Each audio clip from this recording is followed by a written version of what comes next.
오늘 하나님 말씀은 역대하 10장, 11장, 12장에 나오는 말씀인데 저희들 10장 1절로 11절까지에 대한 말씀만 같이 읽겠습니다. 르호보암이 세겜으로 갔으니 이는 온 이스라엘이 그를 왕으로 삼고자 하여 세겜에 이르렀음이니라. 느밧의 아들 여로보암이 전에 솔로몬 왕의 낯을 피하여 애굽으로 도망하여 있었더니 이 일을 듣고 여로보암이 애굽으로부터 돌아오매 무리가 사람을 보내어 그를 불렀더라. 여로보암은 온 이스라엘이 와서 르호보암에게 말하여 이르되 왕의 아버지께서 우리의 멍에를 무겁게 하였으나 왕은 이제 왕의 아버지께서 우리에게 시킨 고역과 매운 무거운 멍에를 가볍게 하소서. 그래 하시면 우리가 왕을 섬기겠나이다. 르호보암이 그들에게 대답하되 사무엘리에 다시 내게로 오라 하매 백성이 가니라. 르호보암 왕이 그의 아버지 솔로몬의 성전에 그 앞에 모셨던 원로들과 의논하여 이르되 너희는 이 백성에게 어떻게 대답하도록 권고하겠느냐 하니 그들이 대답하여 이르되 왕이 만일 이 백성을 후대하여 기쁘게 하고 선한 말을 하시면 그들이 영원히 왕의 종이 되리이다 하나 왕은 원로들이 가르치는 것을 버리고 그 앞에 모시고 있는 자기와 함께 자라난 젊은 신하들과 의논하여 이르되 너희는 이 백성에게 어떻게 대답하도록 권고하겠느냐. 백성이 내게 말하기를 왕의 아버지께서 우리에게 매운 멍에를 가볍게 하라 하였느니라 하니 함께 자라난 젊은 신하들이 왕께 말하여 이르되 이 백성들이 왕께 아뢰기를 왕의 아버지께서 우리의 멍에를 무겁게 하였으나 왕은 우리를 위하여 가볍게 하라 하였은즉 왕은 대답하시기를 내 새끼 손가락이 내 아버지의 허리보다 굵으니 내 아버지가 너희에게 무거운 멍에를 매게 하였으나 이제 나는 너희의 멍에를 더욱 무겁게 할지나 내 아버지는 가죽 채찍으로 너희를 쳤으나 나는 정갈 채찍으로 하리라 하소서 하더라. 아멘. 이스라엘이라는 나라가 생기는 것은 하나님께서 갈대 우르에 있는 아브라함을 지명해서 불러내셨습니다. 그리고 하나님께서 약속해 주시는 그 약속의 땅으로 가셔서 아브라함을 통해 큰 민족을 이루리라 그렇게 말씀했습니다. 그렇지만 아브라함 시대 때는 크게 많이 식구들이 늘어난 것은 없었지요. 그렇지만은 나중에 70명의 아브라함의 후손들이 야곱과 함께 그리고 이제 애굽으로 가게 되고 애굽에서 400여 년 동안 그곳에서 종살이 하고 나서 그리고 그들의 고통 소리를 듣고 하나님께서 그들을 불러내셨지요. 그 종살이에서 불러내시면서 하나님께서 그 백성들의 고통 소리 들으시고 아브라함의 언약을 생각하셔서 하나님의 백성 삼아 주셔서 하나님 나라 백성으로 불러내 주셨습니다. 그리고 나서 이 시내산에서 십계명을 주시며 하나님과 이스라엘 백성 관계에 언약을 맺게 되는 것이죠. 그래서 하나님께서 그들과 약속하시기를 너희들이 내가 주는 이 언약의 말씀, 이 율법을 너희들이 지킬 때는 내가 무조건 너희들 책임진다. 그리고 너희 조상 아브라함의 약속했던 그 가나안 땅까지 내가 너희들을 인도해서 그곳에서 너희가 정말 하나님의 백성으로 복된 삶을 살게 될 것이라. 이것이 나와 너와 맺은 언약이라. 그래서 이스라엘 백성들을 가나안 땅에까지 이끌었던 것이죠. 그러니까 하나님과 이스라엘 백성들의 관계는 언약 관계, 율법과 맺어졌던 그러한 약속의 관계인 것이요. 그런데 이스라엘 백성들이 그것을 알고 있는데도 불구하고 나중에 그들이 살아가기가 여러 가지로 형편이 좋아지고 편해지고 이렇게 되면서 그들이 하나님을 서서히 또 멀어지기 시작했습니다. 그리고 결과적으로 그들은 하나님께 완전히 멀어짐을 통해서 하나님의 약속의 말씀대로 멸해버림을 통해 이스라엘 백성들이 망해버리는 것이죠. 그래서 지난번 새벽기도 때도 말씀을 드렸습니다마는 율법이라는 것이 뭐냐면은 관계가 따지게 된다면 부부관계가 똑같은 것이라 언약의 관계인 것이에요. 언약의 관계이기 때문에 어느 한쪽에서 언약을 파괴해버리게 되면은 그것은 헤어질 수밖에 없는 것이죠. 더 이상 책임질 필요가 없는 것입니다. 그런데 예수 그리스도의 보혈의 공로의 피로 말미암아 예수님이 오시고 신약 관계를 이야기할 때는 예수님께서 우리를 위해 대속의 죽으심을 통해서 모든 죄가를 치러주심을 통해 하나님과 우리 관계가 언약의 관계가 사랑의 관계가 되어버렸죠.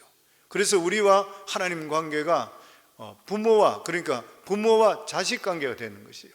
이 부모 자식 관계는 절대로 못 이어집니다. 부부간에 살다가 헤어지더라도 이 부모는 자식을 그냥 계속 케어하는 것이에요. 똑같으면 절대로 끊을 수가 없는 관계가 예수 그리스도의 보혈의 공로를 통해서 신약에서는 그렇게 이루어졌던 것이에요. 그런데 구약 성경에서는 이스라엘 백성들은 그들이 하나님 법을 지킬 때는 하나님께서 그들을 축복하시고, 그들이 하나님을 멀어지게 될 때는 하나님과 관계가 없어지는 것이에요. 언약 관계가 깨져버리고 마는 것입니다. 이 사실을 이스라엘 백성들이 잘 알았던 것이에요. 그래서 그들은 하나님만 붙들고 하나님을 섬기게 된다면 걱정할 필요가 없는 것이에요. 그런데 인간은 악해요. 그리고 인간은 연약한 것입니다. 자기들이 힘들면 하나님을 붙들지만 좀 살만하면 자기가 잘난 줄 알고 교만해서 하나님과 멀어지는 것이에요. 욕심을 부리게 되는 것이죠. 믿음이 없어지는 것은 금방 없어지는 것이 절대 아닌 것입니다. 하나님께 불순종하는 것도 금방 내가 180도로 배반하고 이런 사람은 믿는 사람 중에 아무도 없어요. 그런데 이것을 서서히 생활 현실과 마주치면서 멀어지기 시작하게 됐던 것이에요. 실제적으로 그 당시에 하나님만 섬긴다고 하는 것은 다른 나라 관계를 다 끊어야 되죠. 고립될 각오를 할 수가 있어야 되는 것이에요. 율법을 지킨다 그런 것 같으면 다른 사람의 아부하고 사람 관계 속에서 보다 하나님을 먼저 섬겨야 되고 하니까 출세의 기회도 실제적으로 인간적으로 볼 때는 줄어들 수밖에 없는 것이에요. 그래서 이 하나님의 백성들이 언제 떠나냐 하면은 성공하고 출세할 때, 내가 잘 될 때, 모든 것들이 보면 형통할 때 은혜를 버려버리고 타락의 길로 그 길을 시작하는 것입니다. 솔로몬은 하나님의 엄청난 축복을 받았던 그러한 사람입니다. 세계적으로 유명한 그러한 왕이 되었고 예루살렘 안에도 엄청난 부를 축적했던 그러한 왕이었던 것이에요. 그러면서도 예루살렘에 이 수많은 우상을 들여놓았던 그러한 왕이었습니다. 물론 이 우상들은 솔로몬이 섬기기 위해서 들렸던 그러한 우상은 아니었던 것이죠. 외국 공주들이 가지고 왔던 그러한 것들이었습니다. 그런데 이 외국 공주들이 결혼하고 나서 솔로몬에게 자꾸 조르게 되니까 할 수 없이 자기도 그 우상 앞에서 참배를 했어요. 그런데 이렇게 참배하면서도 이 솔로몬이 그 우상을 믿었느냐? 그렇지는 않는 것이에요. 그렇지는 않았던 것이에요, 보면. 그리고 본인이 생각하더라도 자기가 하나님을 버렸다 그렇게 절대는 생각하지를 않았던 것이에요. 그럼에도 불구하고 솔로몬은 세상에 성공하고 유명해진 대신에 예루살렘에 수많은 우상을 불러들였던 장본인이 되었습니다. 그러면서 이스라엘에는 눈에 보이지 않게 서서히 신앙의 파운데이션이 금이 가기를 시작했던 것이에요. 그리고 이 솔로몬은 자기가 죽으면서 이 나라를 자기 아들 르호보암에게 넘겨줄 때에 이스라엘 자체가 금 같던 상태예요. 영적으로 이것을 넘겨주었던 것이에요. 그런데 이렇게 넘겨받았던 이것을 르호보암 때 믿음적으로 바로 서지 못해서 완전히 박살나버리고 말았습니다. 나라가 다 쪼개져 버리고 말았던 것이에요. 그런데 여기서 우리가 왜 하나님께 솔로몬이 예루살렘의 우상을 끌어들였을 때 바로 징계하지 않고 다음 시대에 처셨을까? 우리가 이렇게 생각해 볼 수가 있는 것이죠. 하나님께서 두 차례나 솔로몬에게 경고를 했습니다. 그런데도 불구하고 솔로몬은 영적으로 감이 떨어지니까 그게 자기 마음속에 들어오질 않는 것이에요. 하나님 말씀도 우리 영적으로 민감할 때 들어오게 되어 있습니다. 들어오질 않았던 것이에요. 아마 하나님께서 이 솔로몬 때 바로치지 않았는 것은 이 솔로몬이 스스로 정신 차리기를 하나님께서 원하셨던 것이에요. 그리고 다윗을 생각하고 또 뿐만 아니라 솔로몬의 성전도 생각하시고 하나님의 솔로몬을 참 사랑하셨어요. 참 사랑하셨습니다. 사랑하시기 때문에 바로 치지를 않았던 것이에요. 하나님께서는 이 한 번 사랑하게 되면 설사 잘못이 있다 한다 하더라도 끝까지 사랑하시는 그런 분이신 것이에요. 결과적으로 이스라엘은 솔로몬 아들 르호보암 때 와서 하나님 말씀을 떠난 그 대가를 치르게 되는 것입니다. 그래서 우리가 이것을 보면서 알 수 있는 것이 뭐냐면은 우리가 하나님을 떠날 때 눈에 보이도록 떠나는 것이 아니라는 거예요. 처음부터 눈에 보이도록 저 사람 왜 저래? 이렇지 않다고 하는 것이에요. 하나님과 멀어질 때는 본인도 느끼지 못하게 조금씩 멀어지는 것이에요. 그리고 나중에는 하나님과 완전히 멀어져 버려요. 완전히 멀어졌다는 게 뭐예요? 영적인 감을 완전히 잃어버리는 것입니다.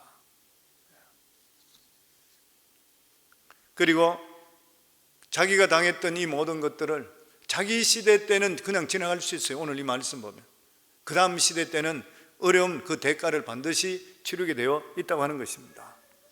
오늘 본문의 말씀은 역대하 10장에서 12장까지의 솔로몬의 아들 르호보암 통치 때 일을 말씀하고 있습니다. 르호보암이 여로보암을 중심으로 한 이스라엘의 대표들이 아버지가 매겼던 그 세금을 낮춰달라고 했을 때 그것을 거부하고 더 강하게 다스리겠다고 하는 바람에 이스라엘이 반쪽으로 갈라져 버렸습니다. 사실 반쪽이 아니라 박살나 버렸죠. 왜 그러냐면 10지파가 떨어져 나가 버렸으니까. 2지파만 남게 됐으니까 10분의 2만 남았으니 5분의 4가 떨어져 나가 버렸습니다. 막대한 손실을 입었는 것이죠. 그리고 오늘 여기 또 읽은 말씀에 보면 두 번째 르호보암이 떠나갈 때에 10지파를 이 여로보암을 통해서 떨어져 나갈 때에 10지파를 다시 자기들이 회복하겠다고 전쟁을 일으키려 했을 때 하나님의 종 선지자가 전쟁을 일으키지 말라 그랬습니다. 왜냐하면 하나님께서 하신 일이라. 너희는 대적하지 말라. 그런데 이 말씀을 르호보암은 들었어요. 그리고 전쟁을 하지 않고 내실을 다지기 시작해서 굉장히 유대가 강한 나라가 되었습니다. 그런데 이 12장하고 이쪽을 계속 보게 되면 르호보암이 강한 나라가 되니까 교만한 마음이 들어와서 또 우상을 섬기게 됐어요. 우상을 섬기게 됨을 통해 애굽왕 시삭이 쳐들어와서 자기 아버지 솔로몬으로부터 물려받았던 모든 보물 다 뺏겨버리고 완전 알거지가 돼요. 유다가. 그에 대한 말씀인 것이에요. 솔로몬이 죽고 그 아들 르호보암이 왕이 되기 위해서 세겜으로 가게 되었다는 것을 처음으로 시작합니다. 우리 1절 말씀 다시 같이 읽습니다. 르호보암이 세겜으로 갔으니 이는 온 이스라엘이 그를 왕으로 삼고자 하여 세겜에 이르렀음이더라. 아마 다윗이라면 분명히 예루살렘에서 떠나지 않았을 거예요. 예루살렘에서 왕이 되었을 거라 그렇게 생각돼요. 그런데 르호보암은 왕이 되기 위해서 세겜으로 갔습니다. 왜냐하면 다른 지파들이 세겜으로 불러들였어요. 예루살렘의 왕으로 있는데 불러들여서 거기에서 다시 그들과 이야기를 나누는 것이에요. 그래서 그 당시에 볼 때에 왕권이 그렇게 강해졌다고 이야기할 수는 없는 것이고, 그리고 왕권이 계속적으로 세습적으로 꼭 이어간다는 것을 인정할 수가 없는 그러한 시대였었다 이렇게 생각할 수 있죠. 왜냐하면 이 세겜이라는 것이 어디냐면 예루살렘 북쪽입니다. 그리고 나중에 북이스라엘이 자기들이 독립해서 10지파가 떨어져 나가면 수도를 사마리아에 했거든요. 그러니까 사마리아가 위에 있고 그리고 밑에 예루살렘이 있는데 중간 지점이 세겜, 지금으로 따지는 것 같으면은 한국과 북한이 저렇게 갈라져 있으면 평양이 있고 서울이 있다면 중간에 개성 정도 되는 그 장소가 세겜이라는 장소예요. 이 세겜이라는 장소는 굉장히 중요한 그런 장소입니다. 여호수아 때에 무슨 중요한 결정을 내릴 때에 이스라엘 백성들을 모아서 함께 기도하며 결정했던 그러한 장소였습니다. 그런데 이스라엘 백성들이 르호보암의 즉위식을 수도인 예루살렘에 하지 않고 세겜에 하자고 하는 그 자체가 이미 그들은 반역적인 요소가 참으로 많았던 것이죠. 그들은 무조건 다윗의 후손을 왕으로 인정하지 아니하고 자기들 생각을 내세우려고 그랬던 것이죠. 그래서 결과적으로 이 세겜에서는 남과 북이 완전히 영구히 분열되는 그런 장소가 되었습니다. 결국 하나님 앞에 언약을 깬 사람은 누구냐면 솔로몬이죠. 그래서 솔로몬은 위대한 왕이 있었지만 실패한 왕입니다. 영적인 눈으로 볼 때는 말할 수 없이 실패했는 그런 왕이죠. 그 아버지의 믿음을 그대로 잊지 못했습니다. 초창기는 이었다가 나중에 가서는 세상에 취해가지고 완전히 실패했는 그런 왕이 되어버리는 것이죠. 솔로몬이 생각할 때는 주위 상황으로 어떻게 할 수 없다고 이렇게 생각할지 모르지만 딴 나라들과 우호 관계를 맺으면서 공주들과 결혼하기 시작하고 그러면서 우상을 받아들이기를 시작했던 것이요. 그래서 성도님, 우리가 항상 명심해야 될 것은 우리가 죄를 짓지 않는 범위 안에서 성공하셔야 돼요. 물질이든지 위치든지 뭐 때문에, 이것 때문에 죄까지 지으면서 그 자리에 갔다 가면 망하는 것이에요. 그게 솔로몬은 더 유명해지고 이스라엘이 더 강해지니까 다른 사람들이 뜸아끼듯 다시 공주들과 함께 우상을 받아들였습니다. 이것이 결국 이스라엘의 죄가 되었던 것이에요. 하나님께서는 솔로몬을 끝까지 기다렸습니다. 정신 차리고 바른 신앙으로 돌아오기를 원하셨던 것이에요. 왜냐하면 하나님께서는 자비와 사랑의 하나님이시기 때문인 것입니다. 그런데 솔로몬은 죽기까지 그는 그의 아비 다윗의 신앙으로 돌아오지를 못했습니다. 결과적으로 그대로 죽어버리고 말았던 것입니다. 그래서 솔로몬의 아들 르호보암이 왕이 되기 위해서 이제는 다른 지파, 모든 지파의 대표들이 자기를 부르게 되니까 세겜에 갔던 것이에요. 그랬을 때에 그곳의 백성들이 충격적인 제안을 합니다. 그것이 뭐냐면은 아버지 솔로몬의 세금을 탕감해달라는 거예요. 그리고 이 모든 일을 주동했던 사람이 누구냐면 아버지 때에 반역이 농후해서 애굽으로 추방됐던 여로보암이었습니다. 여로보암이 전체를 주동하던 그러한 사람인 것이에요. 그러니까 이스라엘의 부흥이 사라지게 되면 가장 먼저 나타나는 것이 뭐냐면 인간 가시가 나타나는 거예요. 가시가 나타납니다. 이스라엘 한창 믿음으로 부흥할 때는 하나님께 주위의 모든 가시를 다 뽑아버려요. 모압도 뽑아버리고 암몬도 뽑아버리고 에돔도 뽑아버리고 다 뽑아버려요. 블레셋까지도 뽑아버렸습니다. 그런데 영적으로 침체하게 되니까 도망쳤던 여로보암이 들어와서 인간 가시가 되어버리는 것이에요. 우리들 삶도 똑같습니다. 우리가 영적으로 충만하고 할 때는 주위가 모든 게 평정돼요. 근데 내가 영적으로 약해지고 믿음에서 멀어지기 시작하면 자꾸만 일들이 생기기 시작해. 중간에서 뻥뻥 생기기 시작해. 사람 간의 원수도 맺어지고 사업적으로도 어려움도 올 수 있고 안 그런 사람이 나에게 어게인스트 할 수 있고 여러 가지 문제들이 우리 삶 속에 생기고 할 때에 자기 자신을 돌아볼 수 있어야 돼요. 하나님께서 우리에게 다시 깨우칠 수 있는 그런 시간을 주시는 것이에요. 그렇기 때문에 사실적으로 이 문제는 어떤 세금 문제가 아니라 영적인 문제로 풀을 수가 있어야 되는 것이에요. 아마 그 당시에 이렇게 성전을 짓고 궁궐을 짓고 막 여러 가지 이런 일로 인해 가지고 많은 사람들에게 어떤 부역을 많이 시켰던 거예요. 그리고 예루살렘과 다른 지역 관계는 빈부격차가 많이 심했던 것이에요. 그러니까 이 다른 지파 사람, 그 유다 지파 외에 다른 지파에는 불평이 많았던 것이에요. 그러니까 사실 이 문제는 경제적인 문제보다도 영적인 것으로 풀을 수가 있어야 되는 것이에요. 그러니까 이때 르호보암이 믿음의 사람이었다 그러면은 왜 지금 이런 문제가 생겼을까? 우리에게 지금 하나님과 우리 관계에 막혔는 것이 무엇인가? 이걸 뚫을 수가 있어야 되는 것이에요. 그래서 자기가 다시 한 번 더 자기 아버지의 어떤 영적인 상태든지 아니면 성공을 재평가할 수 있어야 되고 그것을 같이 나누면서 우리가 어떻게 돌아가야 되겠다 이것을 이야기할 수가 있어야 되는데 너무 잘 살고 너무 편하니까 완전히 그런 데서 감을 잃어버리고 말았던 것이에요. 지도자는 영적으로 민감해야지 살아날 수 있게 되는 것입니다. 그런데 르호보암도 신하도 이것을 깨닫지를 결국 못했던 것이죠. 그래서 3절에서 4절입니다. 우리 같이 읽습니다. 이들은 아직 우리가 사람을 보내어 그를 불렀더라.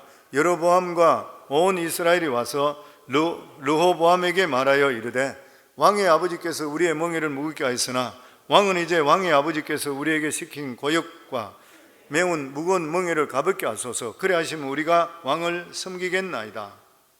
아직까지 이 사람들은 다윗의 집을 완전히 떠나는 것으로 결정된 상태는 아니었던 것이에요. 들어보고 나서 우리 결정합시다. 아마 이렇게 되는 것 같아요. 이들은 솔로몬이 부과한 이 세금과 노역이 이스라엘의 부흥하고는 상관없이 너무 개인적인 방만함이었었다. 그렇게 생각했던 것이에요. 거의 다윗 후손의 왕인 르호보암이 왕이 됐으니까 이런 것들 다 버리고 이스라엘 전체를 위해서 어울러 준다면 얼마든지 우리는 다윗 집을 섬길 의향이 있다. 이렇게 생각을 했던 것 같아요. 그래서 우리들은 어떤 문제가 생길 때 무슨 문제든지 간에 하나님 눈으로 보는 것이 굉장히 중요합니다. 하나님 눈으로. 우리는 어떤 사람으로부터 아주 기분 나쁘게 대하고 어게인스트하고 뭐 이런 일이 있다 하더라도 물론 그게 화날 일이고 문제될 그런 일이죠. 그럼에도 불구하고 그럴 때에 우리 자신들을 다시 한 번 더 돌아보고 하나님께서 왜 이런 일이 생기게 했을까 생각할 수 있는 시간을 갖는 것이 너무 중요한 것이에요. 항상 하나님 앞에 우리 자신을 바로 세워보게 될 때에 우리 자신의 흠과 오류를 발견할 수 있게 돼요. 세상에 완벽한 사람 누가 있습니까? 누구든지 실수할 수 있고 문제가 될 수 있죠. 그럴 때마다, 어려울 때마다 우리가 사람을 보는 것이 아니라 왜 이런 일이 있을까 하나님 관계에 바로 서게 될 때는 나중에 굉장한 우리 삶 속에 유익되는 일이 일어나게 되어 있는 것이죠. 르호보암은 왕이 데리고 세겜에 갔다가 이 백성들이 내놓은 조건을 듣고 3일 후에 다시 와서 대답하겠다고 약속했습니다.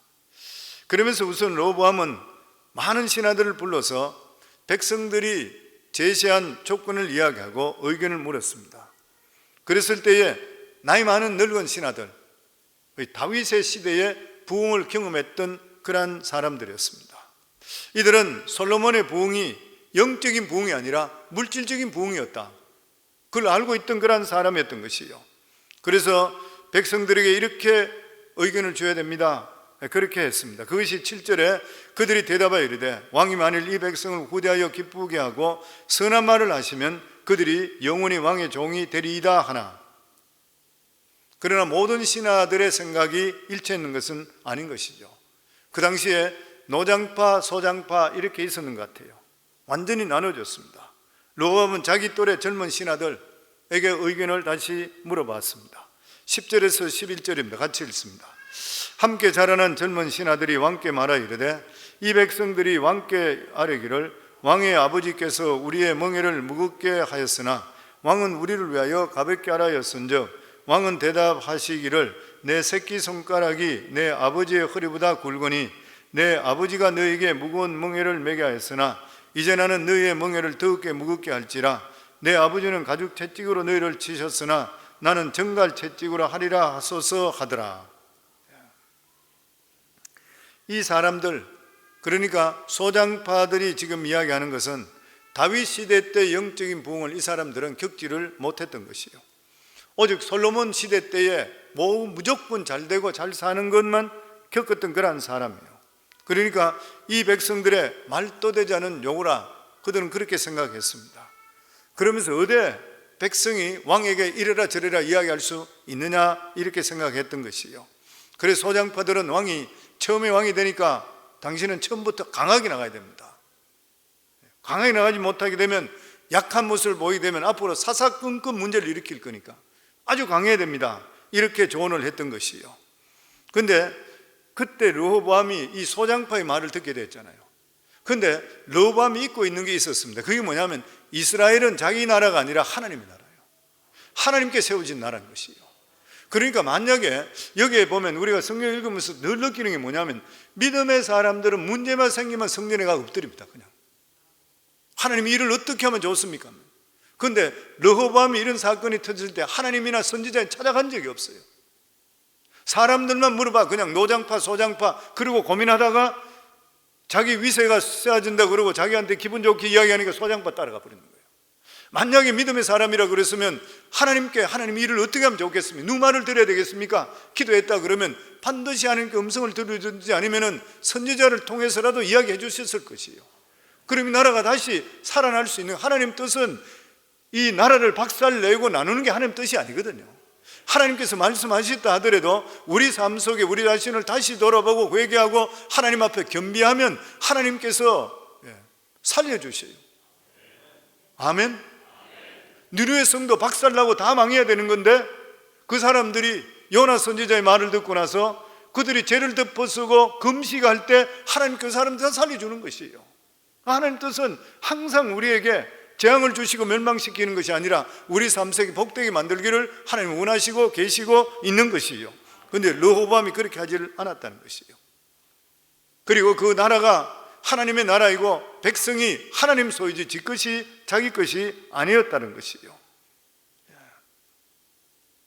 그런데 이 르호보암은 그것을 완전히 잊어버리고 말았습니다. 그러니까 르호보암이 그때 그 말을 듣고 결정할 때가 자신이 이스라엘의 진정한 부흥을 일으키는 주역이 될 수 있느냐, 아니면 이스라엘을 멸망시키는 주범이 될 수 있느냐 결정되는 그러한 시간들이었습니다. 근데 그것을 기로에 섰다는 것을 그 사람은 눈치채지 못했어요. 우리가 항상 은혜와 영적으로 충만하지 못하면 때를 잘 잡지도 못할 뿐만 아니라 이때가 언제인지 이걸 감을 못 잡아요. 성령이 충만할 때는 굉장히 민감하기 때문에 이게 순간적으로 내가 결정을 바로 내릴 수 있습니다. 근데 그렇지 않게 될 때는 자꾸만 왔다 갔다 하다가 사람 이야기 듣다 보면 기회를 놓쳐버려요. 똑같은 일이 생기는 것이에요, 보면. 그래서 르호보암은 철저하게 인간적인 선택을 했습니다. 세금이 줄어들고 자기의 약점이 잡히는 게 싫어서 일단 아버지 정책 그대로 밀로 가기로 결정을 했던 것이에요. 13절에 14절입니다. 같이 읽습니다. 왕이 포악한 말로 대답할세 르호보암이 원로들의 가르침을 버리고 젊은 신하들의 가르침을 따라 그들에게 말하여 이르되 내 아버지는 너희의 멍에를 무겁게 하였으나 나는 더 무겁게 할지라. 내 아버지는 가죽 채찍으로 너희를 치셨으나 나는 정갈 채찍으로 치리라 하니라. 만약 르호보암이 신앙적으로 바로 섰다면 아버지의 이 신앙적인 잘못된 유산을 받아들이지 말았어야 돼요. 성경에 보면은 아버지는 아주 악한 자였는데도 불구하고 아들은 그 아버지에서 180도로 바뀌는 왕들이 있습니다. 히스기야 왕 같은 사람은 아버지는 아주 악한 자였었잖아요. 근데 그가 왕이 되고 나서 정책을 180도로 완전히 바꿔버렸어요. 하나님을 신뢰하는 걸 완전히 바꿔버렸죠. 요시야 왕도 마찬가지죠. 이스라엘 왕 중에 가장 악한 왕이 므낫세예요. 그리고 그 아들 아몬 왕이에요.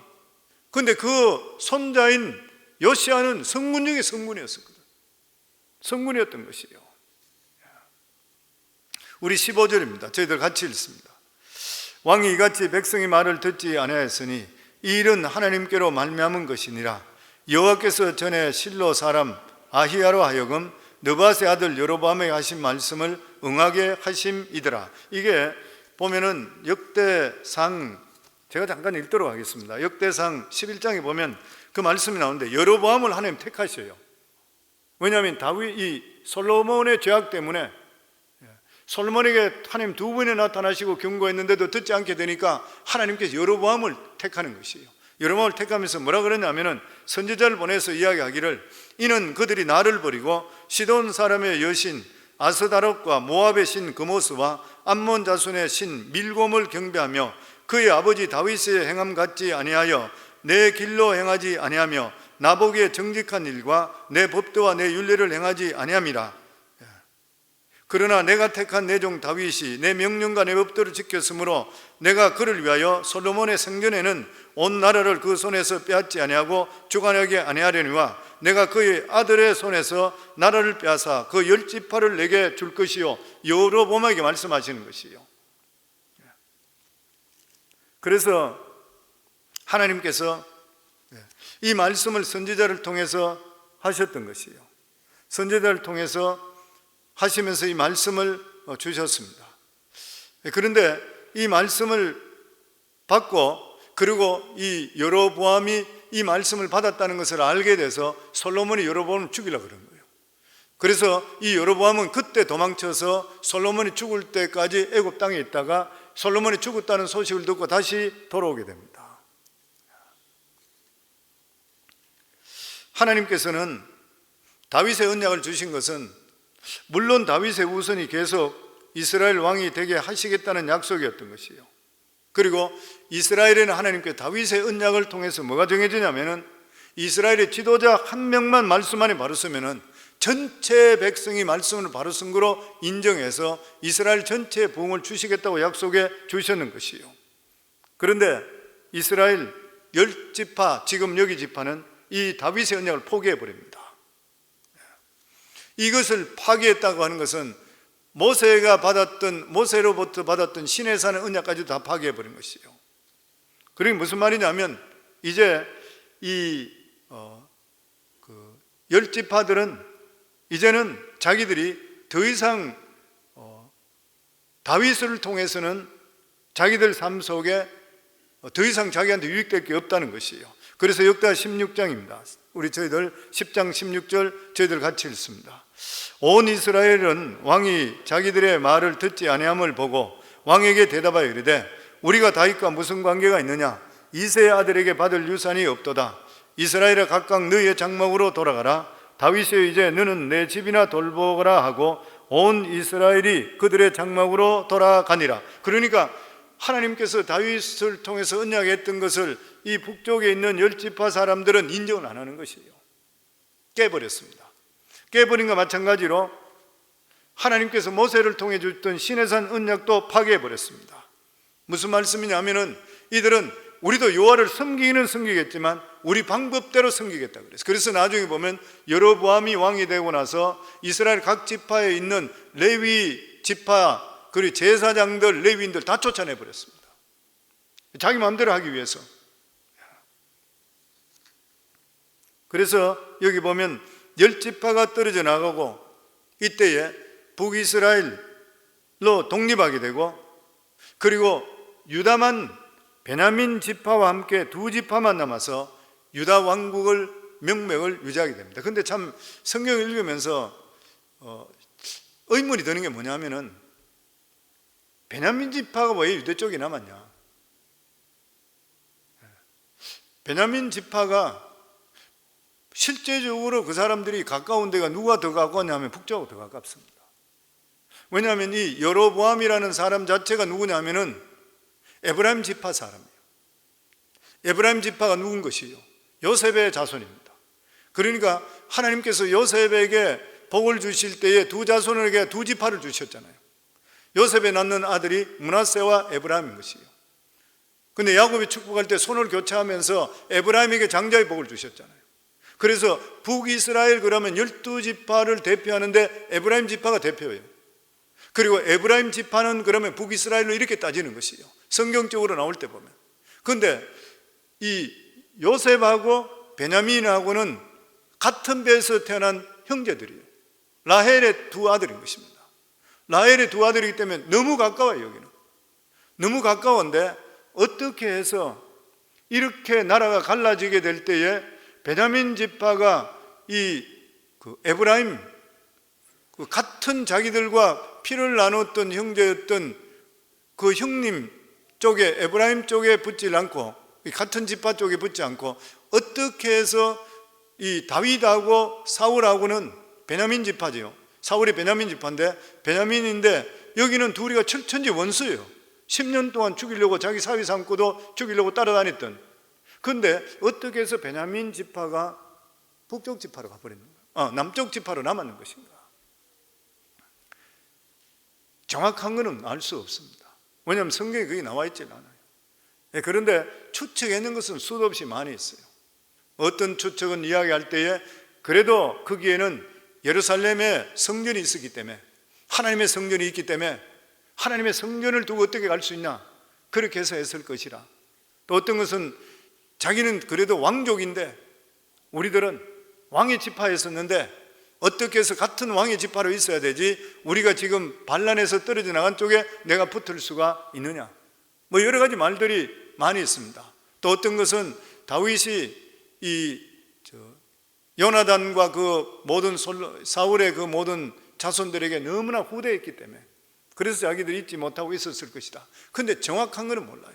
저도 거기에 대해서 관심이 있어 인터넷도 찾고 성경도 읽어보고 이랬는데 왜 베냐민이 정확하게 갔을까? 정확한 건 몰라요. 미지의 일이라 생각이 됩니다. 그렇지만은 베냐민 지파가 유다하고 같이 있음을 통해 유다는 굉장히 큰 힘을 얻는 것이에요. 아마 이것도 하나님의 주시는 그 떨어진 가운데서도 주시는 은혜라 그렇게 생각합니다.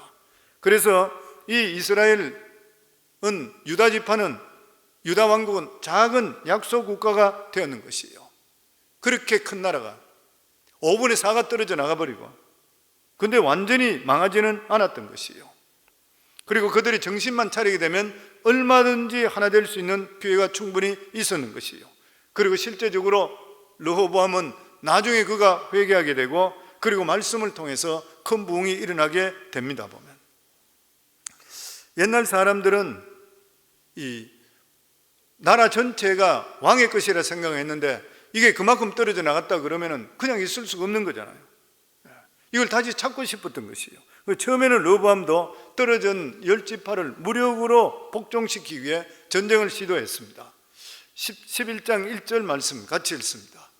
르호보암이 예루살렘에 이르러 유다와 베냐민 족속을 모으니 택한 용사가 18명이라 이스라엘과 싸워 나라를 회복하여 르호보암에게 돌리려 하더니, 그런데 선지자 스마야가 통해서 전쟁을 하지 말라 그래요.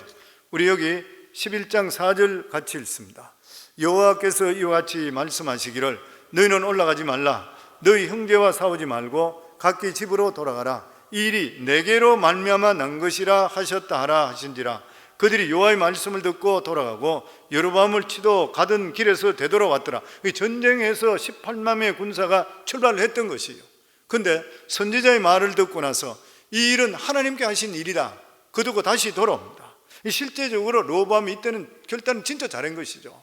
왜냐하면 이게 나갔던 출정했던 군사를 다시 불러들이는 것은 백성들한테도 좋은 영향력 끼치지 못할 뿐만 아니라 자기 위신이 떨어지는 일들인 것이죠. 그런데도 이런 것을 다 내려놓고 하나님 말씀에 순종했습니다. 그리고 르호보암은 처음 3년 동안은 참 잘했던 것이죠. 르호보암은 이스라엘과 북이스라엘과 전쟁하는 대신에 내시를 다졌습니다. 15개 성을 다시 쌓아 전쟁을 대비했습니다. 거기에 양식과 기름과 포도주를 주고 창과 방패를 두었다 그랬습니다. 르호보암은 이제 유다는 자기 아버지 시대가 아니라 아주 약한 나라가 되었다는 것을 알았던 것이에요. 그랬을 때 하나님께서 그가 겸비했을 때에 하나님께 유다에게 사람들을 보내주었습니다. 그것이 뭐냐면은 이스라엘 전체적에 흩어졌던 제사장과 레위인들입니다. 13절에 14절입니다. 역대하 11장 13절 14절 같이 읽습니다.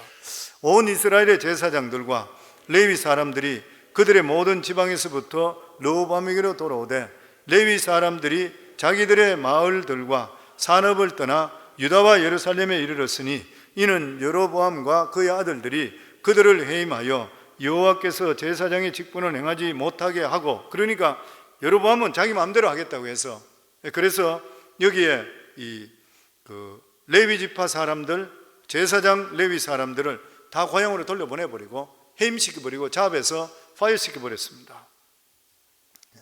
이 여로보암은 원래 공사장에 감독하던 사람이에요. 자기 지파가 있던 요셉 지파가 있던 그 지파 쪽에 공사 감독했던 그런 사람. 그런데 하나님께서 그를 택하셔서 10지파를 떼어 주셔서 이스라엘의 왕이 되게 했습니다. 여로보암에 대한 이야기가 열왕기상 11장부터 쭉 많이 나와 있어요, 보면. 그리고 중간에 이 아히야라는 선지자를 만나게 되고 기름 부음을 받게 되었는 것입니다. 이것을 자기가 알고 하나님께서 여로보암에게 이 아히야라는 선지자를 통해서 기름 부으실 때 뭐냐면은 네가 내 말에서 떠나지 않고 내 말에 순종하고 내 뜻대로 행하게 될 때는 다윗에 줬던 그 축복을 너에게 주어서 너희 자손이 영구하게 하리라 복을 주셨어요. 그런데 자기같이 공사 감독하던 사람을 하나님께서 불러들여서 그에게 이러한 왕위까지 시켜줬다 그러면 다윗 같은 사람은 목동에서 왕이 됨을 통해 평생을 잊지 않고 하나님께 헌신했는데, 그렇다면 자기 자신을 겸비했어야 되는 것이요. 그는 죽을 각오로 신앙의 부흥을 다시 일으켜야 되는 것입니다. 그런데 그는 오히려 신앙을 부흥을 일으킬 수 있는 제사장과 레위 사람들 다 쫓아내버렸어요. 거기에서 하나님을 섬기지 못하도록 했던 것이요. 이로써 여로보암은 하나님 앞에서 영원히 저주를 받게 되는 것이요. 그리고 북이스라엘 사람들이 하나님의 성전을, 그러니까 절기 때마다 예루살렘으로 가니까 그것을 막을 길이 없게 되니까 단과 제일 북쪽에 있는 단 지역, 단 지역과 그리고 또 중간에 있는 베델 그 두 군데다가 이 사람은 거기다가 금송아지를 만들잖아요. 그리고 이것이 여호와라 섬기구로 만든 금송아지 신앙을 만들어 버렸습니다. 그래서 결과적으로 이 사람 망했던 것이에요. 그러니까 이 말씀을 보면서 우리가 느끼는 게 뭐냐면 하나님께서 우리에게 기회를 주셨을 때, 섬길 수 있는 기회를 주셨을 때, 나에게 직책을 주셨을 때, 섬길 찬스가 될 때에 죽을 각오를 해야 돼요. 죽을 각오를 하셔야 돼요. 하나님 말씀을 믿고 그냥 밀고 나갈 수가 있어야 되는 것이에요. 이 세상에 성공하고 유명해지고 사람에게 인정받는다 하더라도 하나님 말씀을 거역해서 하나님께 인정받지 못한다면 그게 얼마나 오래 가겠어요? 오래 갈 수가 없는 것이죠. 우리는 사람은 속일지 모르지만 하나님은 절대 속일 수가 없는 것입니다. 그래서 우리에게 기회가 주어질 때에 섬길 수 있는 기회, 믿을 수 있는 기회가 주어질 때는 목숨을 거셔야 돼요. 하나님께서 기억하고 계시는 것이에요. 그럼 반드시 하나님 축복하셔요. 이 공사장 감독 때는 여로보암 같은 사람도 하나님께서 그에게 불러서 무엇을 보시는지 그에게 아마 충실한 뭐가 있었겠지요. 그리고 하나님께서 그를 찾으시고 불러서서 선지자를 통해서 기름 부을 때에 네가 정말 나를 온전히 따른다면, 왜냐하면 솔로몬이 너무 엉망진창이었으니까. 솔로몬이 밀곤부터 해서 온갖 금오스 신부터 해서 막 온갖 신들을 다 불러들였던 거예요. 그러니까 이들이 이래 했으니까 내가 저 아들 대 멸망시키겠지만 이 아들은 솔로몬 때는 그냥 두겠다, 그 대신에 너를 왕으로 삼겠다 그랬던 거예요. 그렇게 했다 그러면은 이런 기회가 줬을 때 하나님께 주셔서 내가 이 자리에 왔다 그러면 목숨 걸고 믿음대로 살아야 되잖아요. 그랬더라면은 완전히 역사가 바뀌게 됐을 것이에요. 저는 우리 성만교회 성도님들, 저를 포함해서 우리 모두 다가 하나님께서 저에게 섬길 수 있는 기회, 헌신할 수 있는 기회가 주셨을 때에 우리가 한번 생명 걸기를 주의 이름으로 축원합니다. 충성하기를 주의 이름으로 축원합니다. 만복의 근원 되시고 만왕의 왕 되시는 하나님께서 그냥 있으시지를 않을 것이에요. 아멘.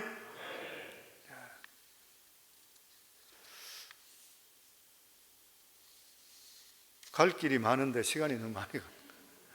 이게 지금 르호보암에 대한 이 말씀이 참 상당히 좀 긴 편인데 시간이 좀 많이 갖는 것 같아요.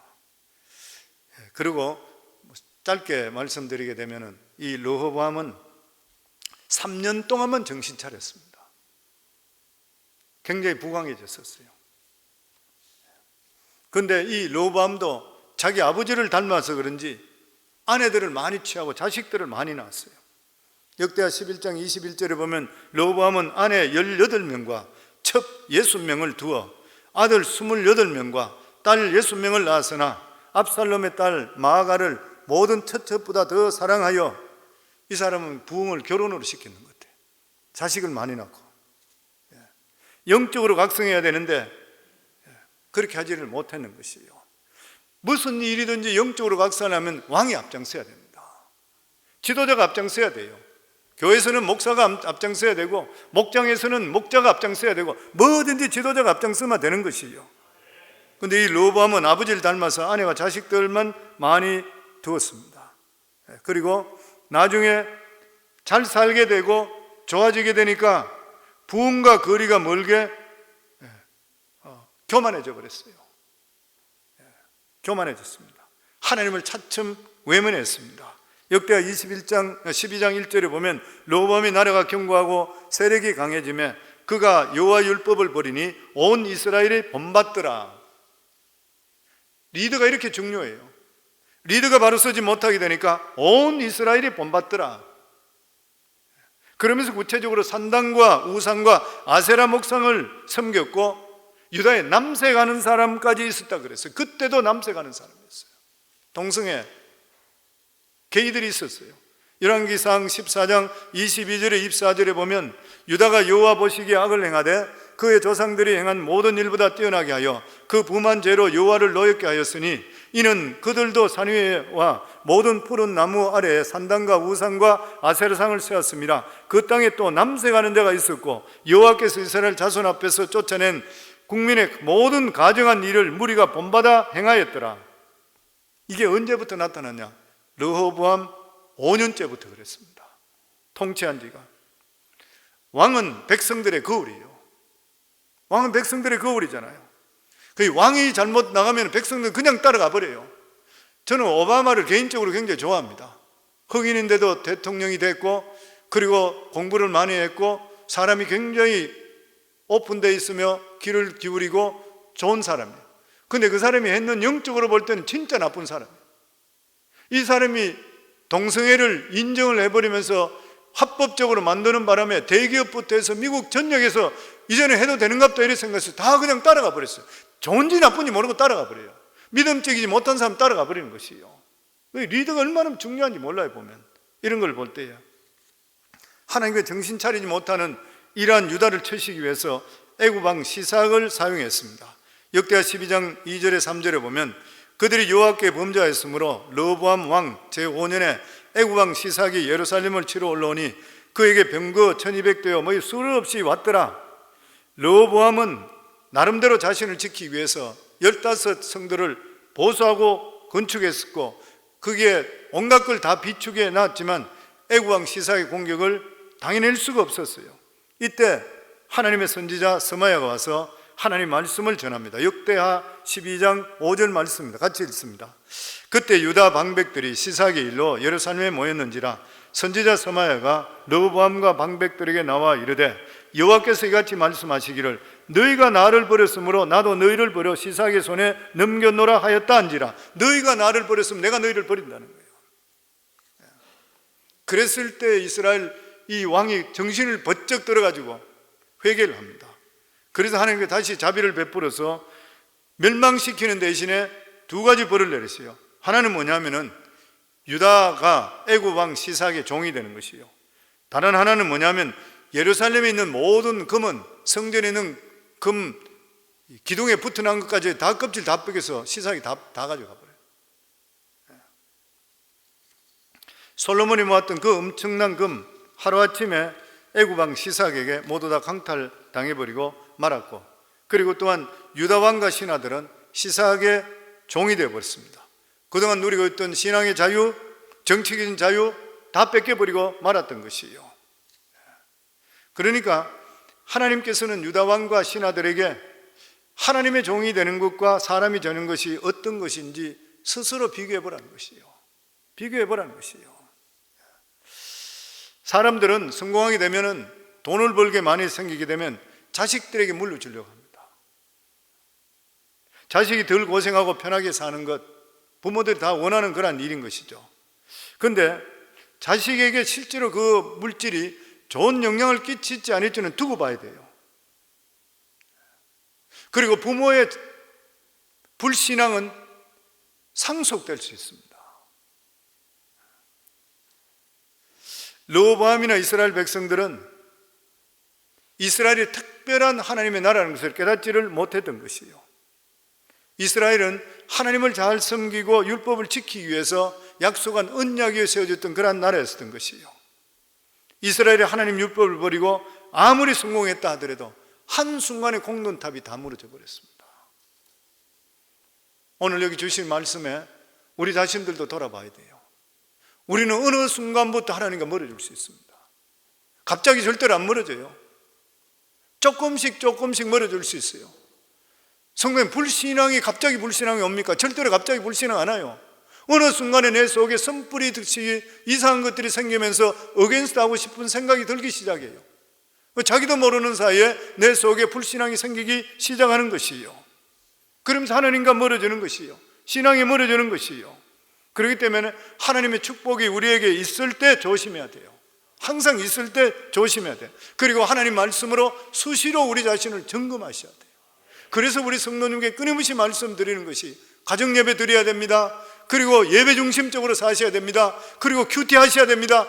그러면서 계속 말씀하는 것이, 왜냐하면 우리 자신들을 못 믿기 때문에 그래요. 우리는 절대 못 믿습니다. 우리 삶이 어느 순간에 하나님과 멀어진지 모르는 것이에요. 저는 우리 수요예배 나오시는 모든 분들은 이런 것들을 항상 우리 삶 속에 깨우쳐서 하나님의 주시는, 하나님 복의 하나님이시잖아요. 우리가 믿음 안에 살면 왜 복을 안 주시겠어요? 언젠간 하나님께 복을 주시고 하늘 문을 여시는 축복이 반드시 임하게 돼 있어요. 여기 계시면 반드시 임할 때 반드시 생각할 것이, 내가 하나님과 거리가 얼마 됐냐, 자기 자신을 돌아볼 수 있기 바랍니다. 그리고 항상 하나님 앞에 겸비하시게 될 때에 그 복을 장구하게 받을 수 있게 되는 것이요. 저는 우리 성만교회 성도님 모두 다가 이러한 복을 장구하게 받을 수 있기를 주 이름으로 축원합니다.